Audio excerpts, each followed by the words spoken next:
Y realmente me gusta cómo Jesús hizo el llamamiento de Mateo. Porque primero le dijo, ven, sígueme.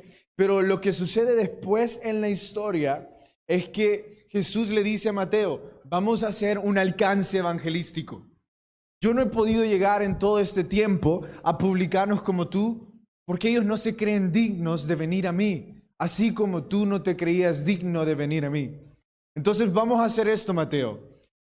Tú vas a mandar a llamar a todos tus amigos publicanos y ahí yo voy a estar en esa fiesta. Y cuando ellos me vean en esa fiesta, se van a preguntar por qué alguien como yo se sentaría con personas como ellos.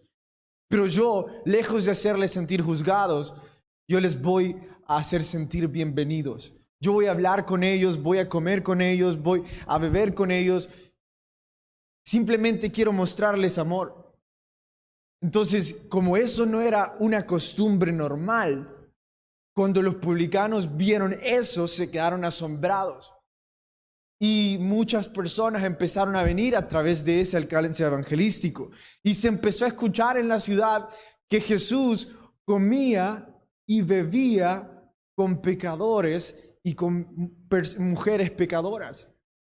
Entonces eso causó un alboroto grande, también causó esperanza grande, pero en esa misma fiesta también sucedió algo. No solo llegó a oídos de los pecadores lo que estaba sucediendo en esa fiesta, también llegó a oídos de religiosos, de los fariseos. Entonces fueron y le preguntaron a Jesús, y quiero que ustedes recuerden esto mientras nosotros lo leemos. Jesús, ¿por qué tus discípulos y tú comen y beben y se sientan con pecadores? Pero los discípulos de Juan ayunan.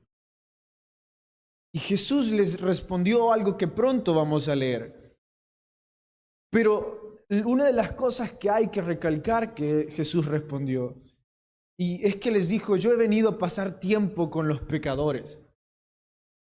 Porque yo he venido no a los justos, porque los justos no tienen necesidad de nada, sino que yo he venido a los pecadores. Y dio un ejemplo tan hermoso que esto sirve para todos nosotros. Y Jesús dijo, así también yo he venido a los enfermos, no he venido a los sanos, porque los sanos no tienen necesidad de médico. Entonces yo he venido a los enfermos. Si ustedes están en esa reunión, los fariseos acaban de cuestionar a Jesús respecto al por qué se sienta con los pecadores. Y ustedes ya escucharon que Jesús respondió que Él vino a los que están enfermos y a los pecadores, pues entonces el asunto está resuelto, pero hay un segundo cuestionamiento. Y ahora voy a recrear esa reunión. Ustedes no son los fariseos, yo voy a ser el fariseo. Ustedes están junto a nuestro Señor y espero que ustedes den la respuesta al segundo cuestionamiento. La pregunta es esta para ustedes, discípulos del Señor. Bueno, si todo esto es así, explícanos por qué los discípulos de Juan ayunan y lo hacen muchas veces. Nosotros como fariseos también lo hacemos. Pero los tuyos, es decir, ustedes, los discípulos de Jesús, comen y beben. Ahora respondan ustedes la pregunta. ¿Por qué? ¿Solo los discípulos de Juan debían ayunar? ¿Los discípulos de Jesús no? ¿Por qué esa discriminación? ¿O por qué ese privilegio? Bueno, ¿qué habrían respondido? ¿Nada? ¿Significa entonces que yo como fariseo acabo de mostrar que vuestros actos religiosos riñen con el Antiguo Testamento?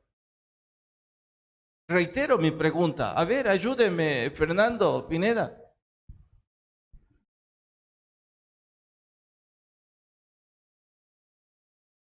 Pero ¿cuál fiesta? Estaban con Jesús. Bueno, en el estudio de hoy vamos a descubrir esa respuesta, pero también vamos a hacer otras 4 cosas. Y para los que de ustedes toman nota, vamos a resolver estos 4 puntos. Primero, vamos a ver el uso de la antítesis como modelo retórico para enseñar la palabra. La segunda cosa que vamos a ver en nuestro estudio de hoy es por qué los fariseos se les llama separatistas. Porque la pregunta es esta: ¿y a quién le gusta que le llamen separado? Y ellos mismos se autonombraron separatistas. Entonces, alguna razón debieron tener que parecía sensata. Vamos a descubrirla. Número 3, vamos a ver en qué consistía el ayuno genuino.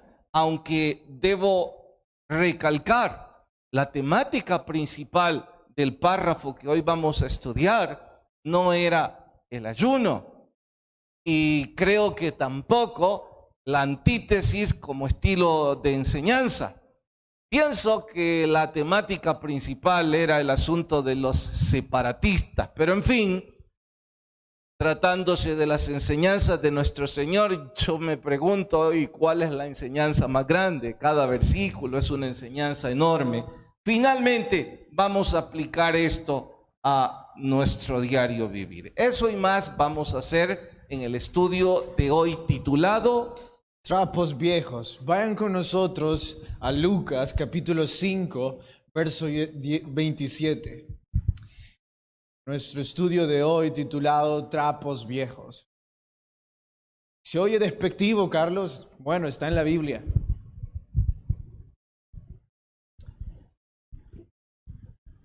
Cuando están ahí, quédense sentados con nosotros, pues vamos a leer algunos versos.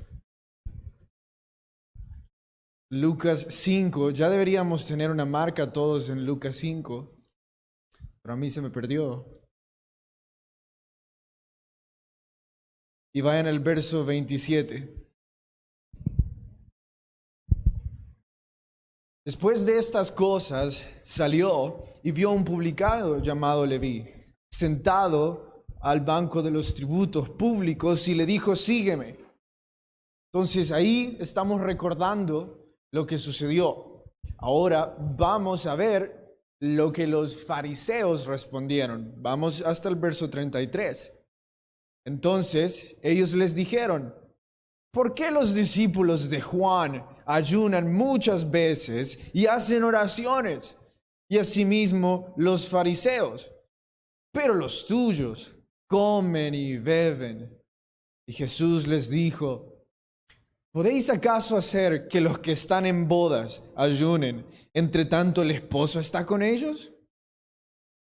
Mas vendrán días cuando el esposo será quitado.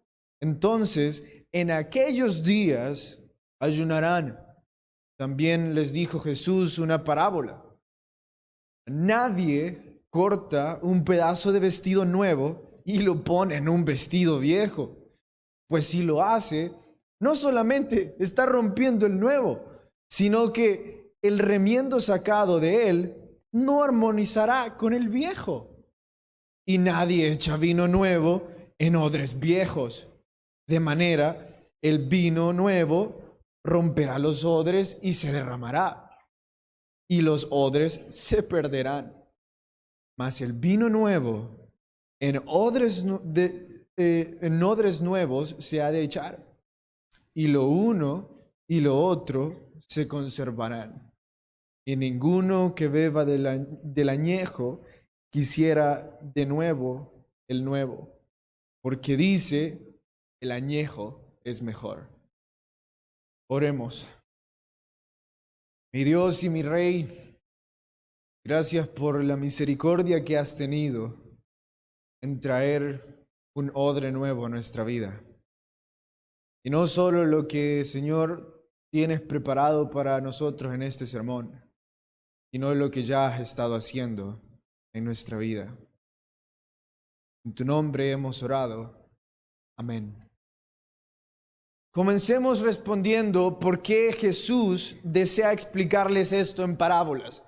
Entonces, entenderán que para nosotros es como un poco difícil entender esto de odres, de vestidos y todo eso, porque no está en nuestro contexto. A lo mejor quizás lo de los trapos y lo de los vestidos, pero no lo de los odres. Y ustedes se preguntarán entonces por qué Jesús lo hacía. Es que en ese tiempo, la forma en la que Jesús hablaba era conforme al contexto. Entonces, ellos entendían perfectamente lo que Jesús les decía porque era su contexto de vida. Entonces, quizás ahora Jesús utilizaría un ejemplo más bien a nuestro contexto. Entonces, quizás Jesús nos hablaría sobre nadie pone en un celular nuevo una carcasa vieja o una batería vieja. ¿Por qué? Porque nosotros estamos acostumbrados en nuestro contexto a hablar de celulares.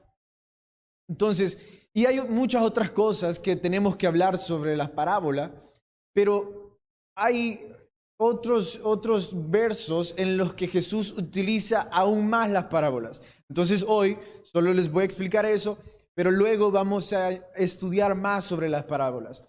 Hay algo en lo que quisiéramos hacer énfasis y es en el estilo literario que Jesús ocupa con la parábola. ¿Cuál es este? Este es la antítesis. Entonces, ¿de qué trata la antítesis? Este estilo literario hace un contraste para resaltar una enseñanza. Entonces, habla sobre lo contrario de un tema para hacer resaltar una lección. Entonces, si yo he de ponerles ahorita un ejemplo básico de una antítesis, por favor vean para arriba. Porfa, vean para arriba. Ven el color negro, ¿no? Y ustedes se preguntarán, ¿cuándo el cielo falso se volvió negro? ¿Por qué de repente este año decidieron pintar todo el cielo falso de negro? Bueno, ahí está un pequeño ejemplo de la antítesis. Ustedes verán que tenemos pantallas a los lados y esas nos sirven para leer las letras de las canciones. Entonces, no queremos que ustedes se fijen en el color negro de arriba. Queremos que se resalte el brillo de las pantallas. Entonces, hablar sobre lo contrario de algo también nos ayuda a resaltar lo otro. Es como que si yo les dijera, la camisa rosada de mi papá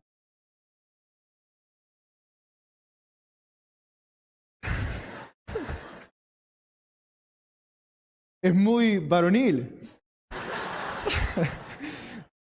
Entonces yo estoy tratando de resaltar que la camisa de mi papá está bonita. Entonces yo estoy utilizando la antítesis. ¿Han entendido? Entonces Jesús está utilizando eso para explicar esta lección. El estilo es llamado antítesis o de contraste. La idea es contrastar lo obvio para resaltar lo que no es obvio. De hecho, les preguntaré usando las preguntas de nuestro Señor, valga la redundancia. ¿Quiénes son los que tienen necesidad de médico? Eso es obvio, ¿verdad? Vuelvo a preguntar, ¿quiénes tienen necesidad de médico? Los enfermos. ¿Y quiénes son los que necesitan arrepentirse? Bueno, acaban de decir dos cosas insensatas.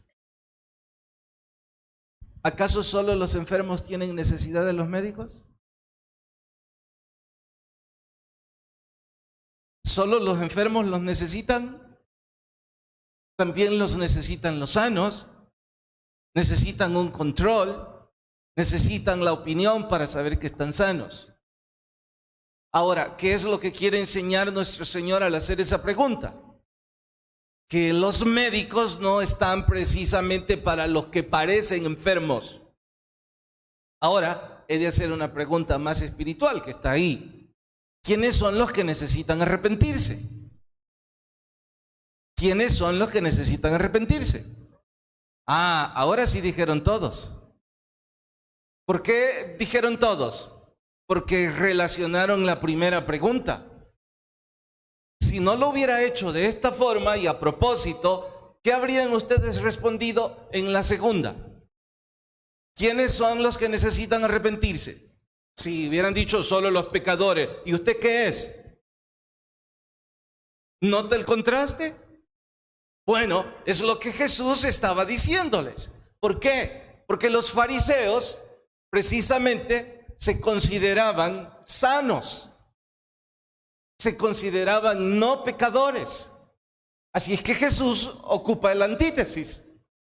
Y con todo el sarcasmo y la ironía de un gran hombre de literatura, les dice, bueno, su altanería les justifica, pero sus pecados son peores de los de aquellos que ustedes etiquetan como pecadores.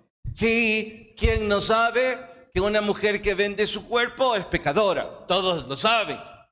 ¿Quién no sabe que un publicano es detestable por su mezquindad? Todos. Pero todos también deberían saber que ustedes, como fariseos, también son pecadores. Aquí yo diría, la única insensatez que encontramos es que los fariseos se consideran sanos y se consideran libres de pecado. Jesús ocupó la antítesis para desnudarlos, para evidenciar esa gran verdad y que de paso nosotros también la entendamos. Entonces diría yo, hasta aquí nosotros resolvimos el primero de los puntos, es decir, la antítesis como modelo de enseñanza, que por cierto en las parábolas aparecerán cantidad de veces. Pero ahora vamos a resolver el segundo punto de nuestro estudio, resolviendo el por qué los fariseos eran separatistas, si ya entendimos el estilo de la antítesis. Bueno, es que estos eran eso que la palabra dice ahí. Dice la palabra separatista. Entonces no hay que ser muy teólogo o muy filósofo para entender que la palabra viene de separar. Entonces ellos se separaban de todo, les gustaba separar todo. Entonces ellos se creían tan buenos y habían llevado su religiosidad a tal nivel que ellos incluso se separaban de todo aquello que ellos catalogaban como pecaminoso o como personas pecaminosas. Entonces, por eso es que ellos no hablaban y no se sentaban con publicanos, con prostitutas, con pecadores, porque ellos se separaban de eso. Ellos se catalogaban a sí mismos separatistas. Y saben que estos eran tan buenos haciendo eso que incluso hicieron dos grupos inexistentes. Si ustedes ven en el primer verso, en el verso 33, ellos crean dos grupos que son inexistentes tales como grupo. ¿De qué estás hablando, Carlos? Bueno, estoy hablando que ellos dicen los discípulos de Jesús y los discípulos de Juan. No existe tal cosa como los discípulos de Jesús y los discípulos de Juan. ¿Cómo que no existe tal cosa? Saben que cuando Jesús se paseaba alrededor de Juan, ¿saben qué hacía Juan? ¿Saben qué le decía Juan a sus discípulos, Juan el Bautista? He ahí el Cordero de Dios, a él seguid. Juan mismo les decía a sus discípulos, vayan hacia donde él está. No me sigan a mí, vayan a donde él. Entonces no existía tal grupo porque incluso Juan el Bautista aceptaba que debían de seguir a Jesús. Entonces, ¿cuál era el problema de estos? Bueno, es que ellos sí se separaban de las cosas pecaminosas y se hacían separaciones, pero no lo hacían con un buen corazón. Ellos lo hacían con un corazón altanero, demostrar su conocimiento teológico, su altura espiritual, demostrar cuán buenos eran ellos. O sea que ellos utilizaban no el contraste o la antítesis, sino que ellos utilizaban el ser separatistas para hacer sentir mal a otros. Como ellos, hay una cantidad de personas hoy día que aman discutir asuntos bíblicos, asuntos teológicos. Exactamente como los fariseos, ellos no tienen ningún interés sincero en la palabra o en aprender de ella. Yo me pregunto, ¿quién tiene tiempo para perderlo con esas personas? Jesús no vino a ganar discusiones. Jesús vino a salvar lo que se había perdido. Y lo he de repetir. Jesús no vino a ganar discusiones. Vino a salvar lo que se había perdido. El otro día, alguien pidió platicar con este servidor. Y no era de nuestra iglesia. Me di cuenta cuando ya estaba en la oficina. Me dijo de forma muy amable, apreciaría discutiéramos algunos puntos doctrinales. Eso me inquietó un poco porque yo quién soy para discutir asuntos doctrinales. Pensé que esta persona deseaba escuchar algún consejo y no debatir. En fin, intentó ganar mi atención o mi simpatía con la lisonja de que pidió ese tiempo porque los estudios de la radio parecen estar bien estructurados, lo cual me irritó más. Hay que ser un neófito para no darse cuenta que eso es una tonta lisonja. Después de 10 minutos, yo le pregunté, ¿dónde se congrega? Me dijo el nombre de la iglesia. Luego le pregunté, ¿usted ya conoció a Jesús como su Salvador? Me dijo, sí. Y estaba dándome su testimonio. Yo le paré y le pregunté, ¿sirve en algún ministerio? Sí, me dijo como 4. Entonces busqué la forma de ser amable y le dije, creo que lo voy a decepcionar porque todo lo demás que usted quiere debatir conmigo es pérdida de tiempo. Él se fue un poco hacia atrás en su silla y como molesto me dijo, pero ¿y por qué va a ser pérdida de tiempo discutir sobre la Biblia?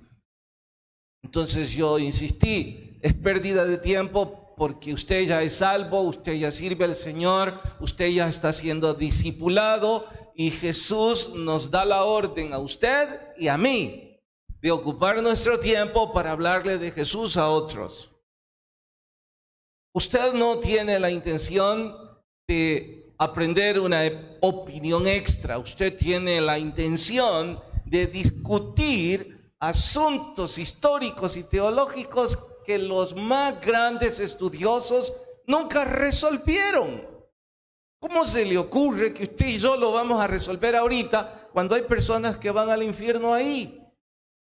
Usted y yo deberíamos mejor platicar cómo hacer alguna cruzada de alcance evangelístico o terminaremos siendo fariseos. Y estoy diciendo esto porque hay una cantidad de personas dentro de nuestra iglesia que con frecuencia tienen compañeros de trabajo o vecinos con los que se enredan en discusiones estériles y farisaicas. Si ellos ya tienen a Jesús, si ellos ya se congregan, si ellos tienen a sus pastores, si ellos son discipulados,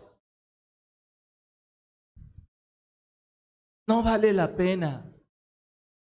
no vaya a resultar como aquella otra persona que dijo el otro día: yo sé que a usted le encanta predicar el Antiguo Testamento, cosa que es cierta, pero igual me encanta predicar el Nuevo. Pero esa persona insistió: es que usted pasa meses en libros como los profetas, si son un montón de capítulos, ¿y cómo no voy a pasar meses? Mire, me dijo, para mí el Evangelio es suficiente. Así. Y esas veces estábamos estudiando las cartas paulinas. Entonces yo le dije, o sea que las cartas de Pablo, no, tampoco. Suficiente el Evangelio. Yo descubrí que no tenía razón de seguir discutiendo. Pero mi siguiente pregunta habría sido para semejante insensato. O sea que los otros 62 libros de esta biblioteca fueron escritos en vano. ¡Qué insensatez! ¡Qué necedad! ¡Qué actitud farisaica! Y usted y yo no estamos para enredarnos en eso. ¿Por qué Jesús lo hizo? Jesús no se enredó.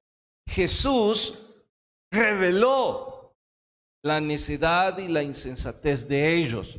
Eso es lo que está haciendo con este estilo de antítesis. Ahora va a resolver la pregunta del ayuno. Antes de ir ahí, estaba escuchándote mientras decías eso y me daba cuenta de que a veces las personas necesitan discutir con alguien más las cosas porque necesitan probarse o probarle a alguien más que están en lo correcto.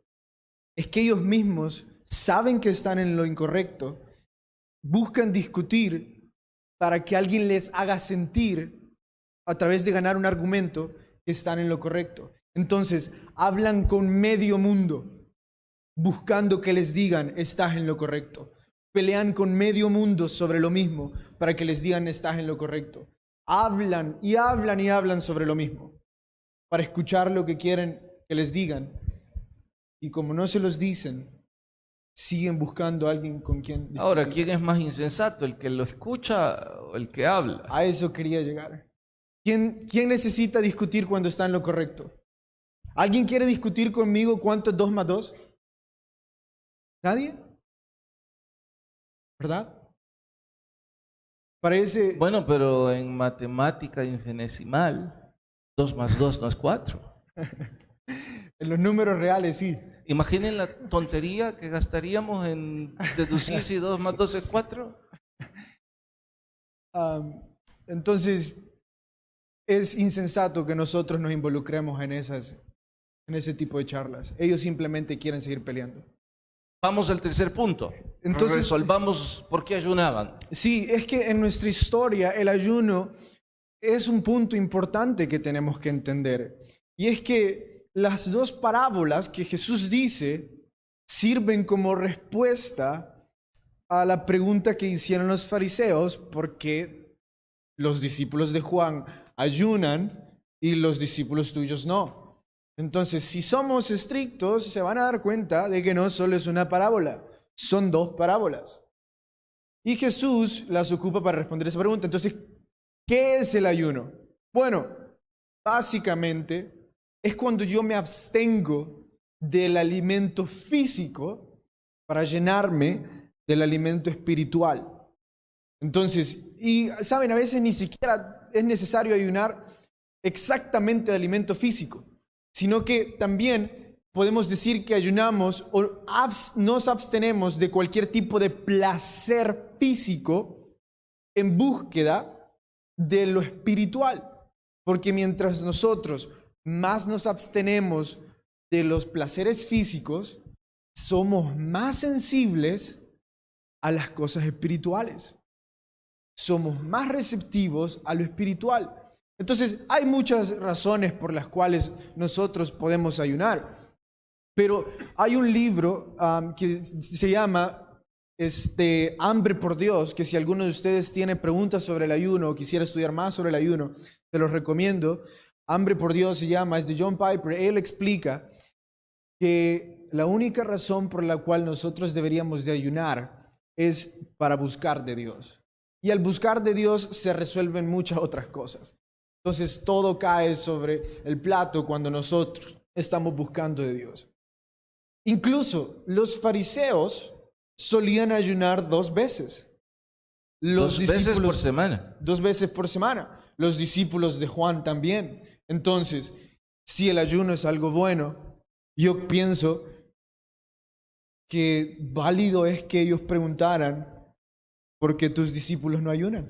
Ahora, hay cantidad de razones por las que podemos ayunar, pero sobre todo se resume en 2, que es gratitud y petición.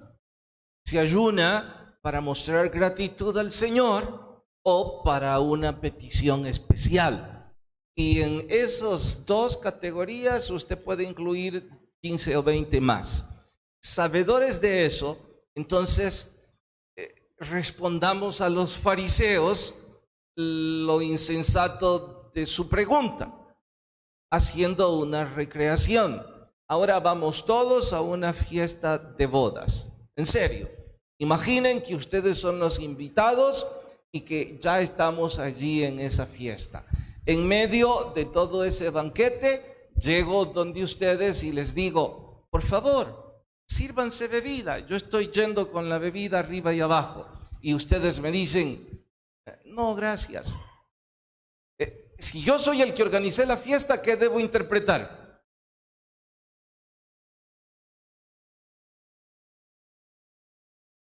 ¿Qué debo interpretar? Nada. Voy a insistir en la pregunta. Han sido invitados a una fiesta. Yo soy el organizador, yo soy el anfitrión. Bueno, digamos que es mi fiesta de cumpleaños. Entonces, yo estoy sirviendo la bebida y voy con la bandeja y llevo, para que no me vayan a decir, es que yo no bebo vino. Bueno, le voy a llevar vino, gaseosa y agua. Sabedores que ustedes no beben vino, pero igual le voy a llevar también vino. Entonces, llevo todo eso sobre la bandeja y les digo, sírvase por favor. Usted me responde, no, gracias. ¿Qué debo interpretar yo? Que no le gusta nada, ni el agua, ni el vino, ni... ¿De veras? Sí, Ángelo. Bueno, debo sentirme un tanto inquieto, ¿no les parece? Porque voy a pensar, quizás a Rafael no le caigo muy bien. O no, tal vez simple y sencillamente no quiere beber ahora. Así es que paso ese momento y luego le digo a alguien de mi familia que vaya con la comida, el plato fuerte, y usted está en la mesa. Entonces, ese alguien de mi familia, al ver que usted no se ha servido nada de la comida, le pregunta, ¿no va a comer? Rafael, ¿qué dijo? ¿Por qué no va a comer? No, pero no me interpreten, ustedes están en la fiesta ahorita, ¿por qué no va a comer? Yo le estoy preguntando. ¿Y usted se enojaría? No le entiendo. Que él sí comería. No, le estoy diciendo que no va a comer. Entonces, ¿por qué no comería? Bueno, pasó el plato fuerte, para colmo llega el pastel y también me dice, no, gracias. Entonces, ¿cuál sería la pregunta sensata de mi parte a usted? Mire, ¿qué está haciendo aquí, pues? Porque ¿a qué va la fiesta? Va de partir a comer. Ah, que estoy a dieta. Aún los que están a dieta comen algo. O sea, simple y sencillamente, si usted no comió, es porque está despreciando eso. ¿Está claro eso? Entonces, ¿para qué estaba ahí? Solo para cumplir el ritual. Tal vez para chantajear a alguien. O quizás usted está en huelga de hambre, ¿verdad? Bueno, su actitud es totalmente insensata. ¿Cierto o no cierto, Rafael? Igual de insensato es que los discípulos ayunen teniendo a Jesús consigo. ¿Por qué? ¿Para qué se ayuna? No, yo les dije dos razones. Para mostrar gratitud o hacer una petición. Entonces, yo fui a la fiesta, ahora estamos al revés, la fiesta la hizo usted, Rafael. Yo fui a su fiesta y vamos a suponer que usted es mi jefe. Primero, para mostrarle gratitud porque me ha empleado. Y de paso, quiero un aumento. Entonces, yo estoy ahí porque debo mostrarle una buena actitud. ¿Me voy a portar de esa forma? ¿No voy a comer nada? No, es tonto. Yo, al contrario, intentaré mostrarle gratitud compartiendo todo lo que usted me participe. Y además, le voy a mostrar probablemente al final mi necesidad. Pero no voy a abstenerme de la fiesta. A Jesús debían mostrarle gratitud o una petición. Pero si Jesús está con ellos, ¿para qué van a ayunar? ¿Quiénes son los insensatos al hacer esta supuesta profunda pregunta? Los discípulos. Los fariseos, ellos son los que están diciendo una terrible insensatez. Están intentando chantajear, porque en realidad ellos con sus ayunos chantajeaban. Isaías nos muestra que es un ayuno cuando viene del corazón. Veámoslo. Si ustedes quieren anotarlo, es Isaías 58. No es necesario que vayan hasta ahí. Yo se los voy a leer. Es mejor que lo escuchen y no pierdan tiempo buscándolo. Pero los estudiantes de la Biblia que han traído en qué anotar, por favor anoten Isaías 58, verso 6. Dice: ¿no es más bien el ayuno que yo escogí? Escuchen. Desatar las ligaduras de impiedad, soltar las cargas de opresión y dejar ir libres a los quebrantados, y que rompáis todo yugo. Yo sé que estas palabras han sido un poco desconocidas para nosotros, pero ahora vamos a tener algo más práctico en el verso 7. ¿Acaso el ayuno que yo escogí no es que partas tu pan con el hambriento? O sea, que compartas comida con alguien que no tiene, y a los pobres errantes albergues en casa, y cuando veas al desnudo lo cubras y no te escondas de tu hermano. Que Dios le está diciendo a través de Elías: ese es el ayuno que yo escogí. El ayuno que yo escogí no era para que tú te vanagloriaras o que mostraras cuán religioso o cuán espiritual eres. El ayuno que yo escogí sirve para que tú sirvas a otros. Para que tú, mientras eres espiritual, ese sentimiento que tienes lo ocupes para servir a otros. Y es más severo Isaías en el verso 3, porque es increíble, como que si se lo está diciendo a esos fariseos.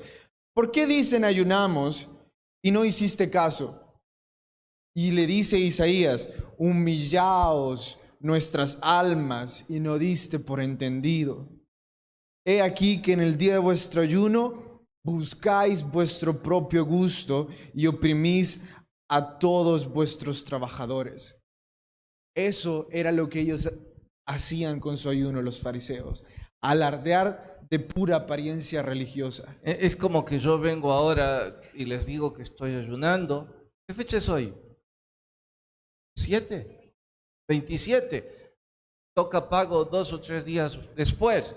Y suponiendo que yo tuviera empleados y que tuviese un negocio, y les invito a todos a ayunar esta semana 2 veces, y eso me hace mostrarme piadoso frente a ustedes, pero el 30 que tiene de pago, le quito la mitad o parte del sueldo a esos empleados. Jesús está diciendo: es una tontería, es una insensatez, pero eso es lo que los fariseos acostumbraban a hacer. Por eso Jesús ocupa 2 parábolas para ilustrar el punto 3. Me refiero al ayuno. Pero les dije que el ayuno no era la temática principal, sino la actitud de los separatistas. para que usted y yo no caigamos en eso. Siendo literales, son dos parábolas. Una, paño nuevo en vestido roto. ¿Cómo es? En vestido viejo. Lo repito, paño nuevo en vestido viejo. Y luego, vino nuevo en odre viejo. Odre es simple y sencillamente un recipiente de cuero en donde se echaba el vino, una especie de tinaja. El punto es que es probable que sí funcione un parche de vestido viejo. De hecho, les pregunto, si coloco en este jeans viejo y supongo que está roto y le pongo un parche de un jeans nuevo, les pregunto, ¿va a funcionar? ¿Sí o no? ¿Por qué no? Renato dice que sí va a funcionar. ¿Quiénes dicen que no? Los demás no dicen nada. ¿Cuál es el problema, Carlos, de ponerle un parche de otro vestido a este jeans? Gríteme, porfa. Que se me va a descoser con facilidad. 1 y 2. Se va a ver muy mal. Mejor déjelo así roto para que crean que es moda. Sí, eso es lo que va a pasar con un pedazo de tela nueva en tela vieja. Ahora, lo mismo sucede con el vino. Y como no es parte de nuestro contexto histórico, aunque quizás sí de algunos, el vino se fermenta y produce gases. Y eso hace que el cuero se encoja o se estire. Y las costuras no sean lo suficientemente fuertes para retener el vino. Entonces es fácil que el vino salga, ya sea porque se convirtió en gas o en forma líquida. De allí que se pone el vino en odre nuevo.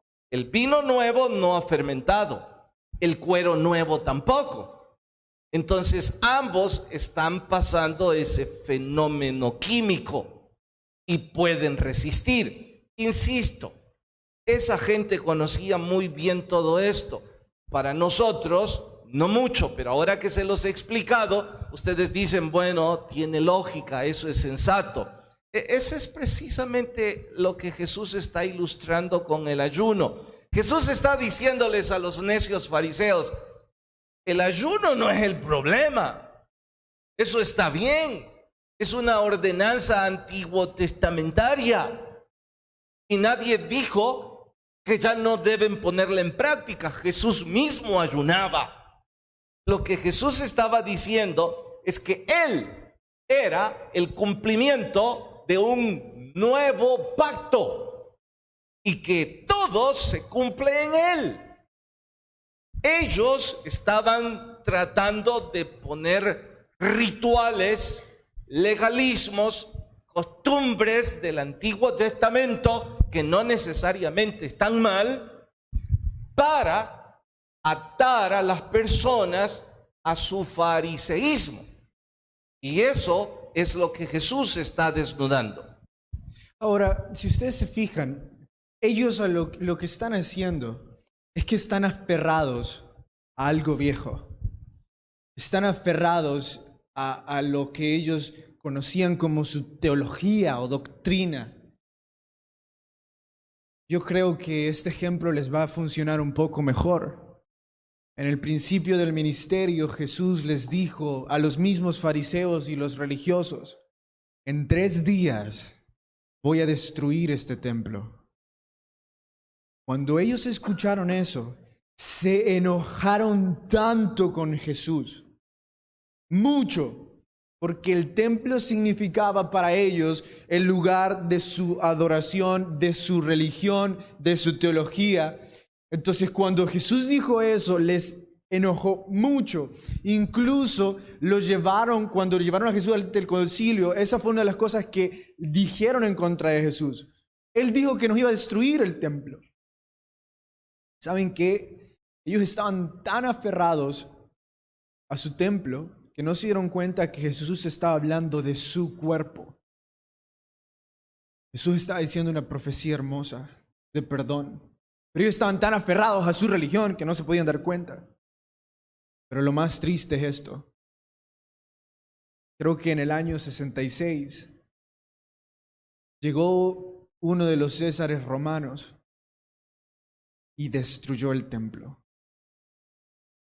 Totalmente. Lo quemó. Aquello a lo que estaban ellos tan aferrados fue destruido 13 años, 26 años después de que Jesús estuvo ahí. ¿Por qué decís que es triste, Carlos? Porque el templo no se ha vuelto a reconstruir.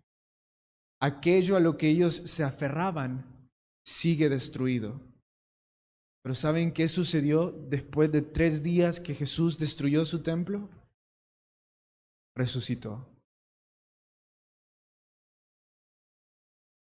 Así de insensatos como ellos se muestran al aferrarse a cosas viejas, somos nosotros cuando nos aferramos al pasado. Y ya que estamos hablando de doctrinas o teologías o de costumbres religiosas como los fariseos, tenemos que recalcar, hay muchos que vivimos en el pasado de nuestra religiosidad y de nuestra doctrina sana. Y nos aferramos a ello y olvidamos aprender.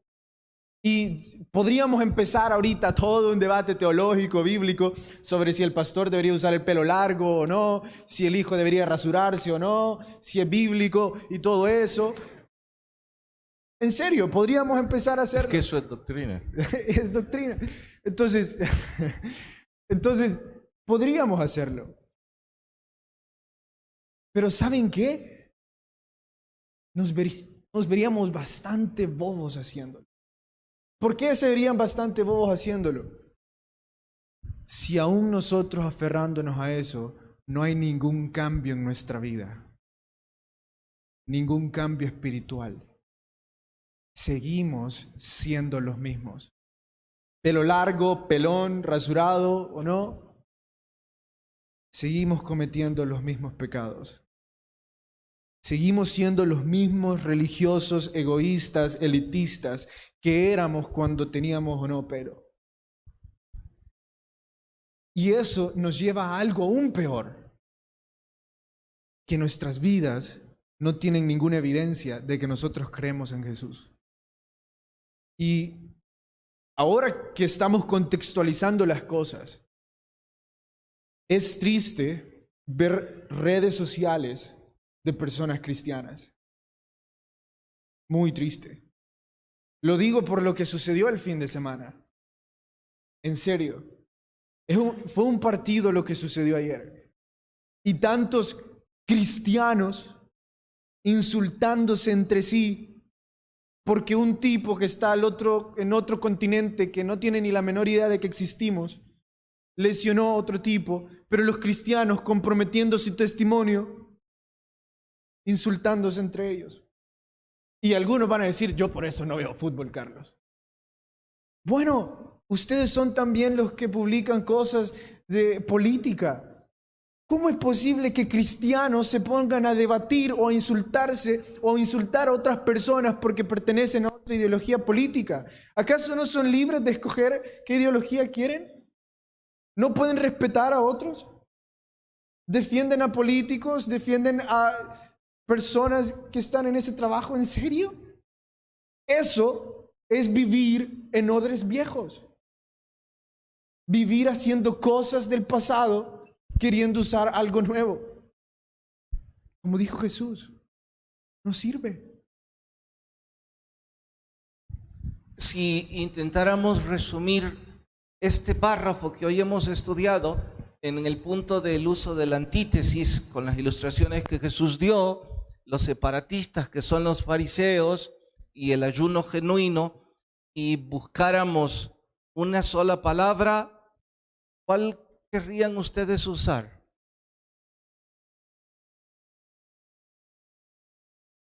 ¿Perdón? La cuarta, aplicar. No, ahora estoy aplicándolo. Todo eso.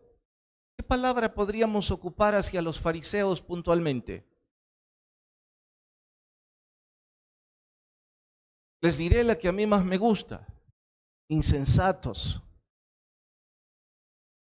Tratando de aferrarse al viejo hombre cuando Jesús es el autor de un nuevo pacto. Pero quise decirlo así porque creo que es la actitud de algunos de nosotros. Aferrándonos a nuestra vieja naturaleza cuando Jesús es el creador de un nuevo pacto.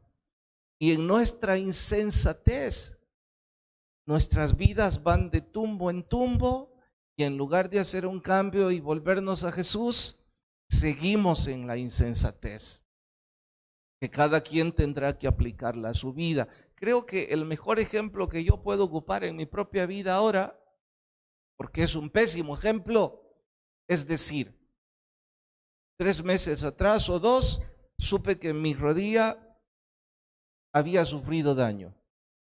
Hice lo que hacen los jóvenes a los 20, 25 o 30 años.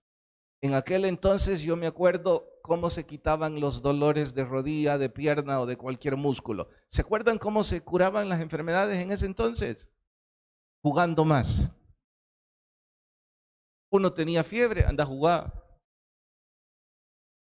Así que seguí jugando. El médico me dijo 2 semanas atrás, su menisco está roto, el ligamento cruzado tiene fisura, hay un cartílago en medio. ¿Me explica en español? No sirve su rodilla. Hay que operarlo. Yo le dije, ¿y no habrá algo como ponerme una rodillera, una férula, tal vez una sobadita? Entonces él sonrió igual que ustedes y me dijo, quizás si hubiera venido 3 meses atrás, cuando usted supo que el problema empezó y la ruptura era nada más una fisura, pude haber hecho algo o pudo usted haber hecho algo con fisioterapia. Pero a esta altura, solo la cirugía. Y todavía yo de necio e insensato le digo, ¿y si no me opero? Él dijo, bueno, puede seguir caminando algunos días o semanas, o se puede morir así. Me gusta, dije. Lo único es que no se extrañe si un día de esto se parte en 2 y le tenemos que poner una de hierro. Yo me dije mientras oía eso, qué insensato soy. El problema es que espiritualmente algunos son así. Su matrimonio viene de tumbo en tumbo. Sus hijos cada día peor. Las finanzas en bancarrota. Mi vocabulario y la más grande insensatez es que yo aferrándome a mis viejas costumbres, cuando podría ir donde el médico divino, porque Él dice que vino por los que estábamos enfermos. Él dice que vino por los que somos pecadores, que Él no nos rechaza, pero usted y yo necesitamos buscarlo. Oramos. Señor,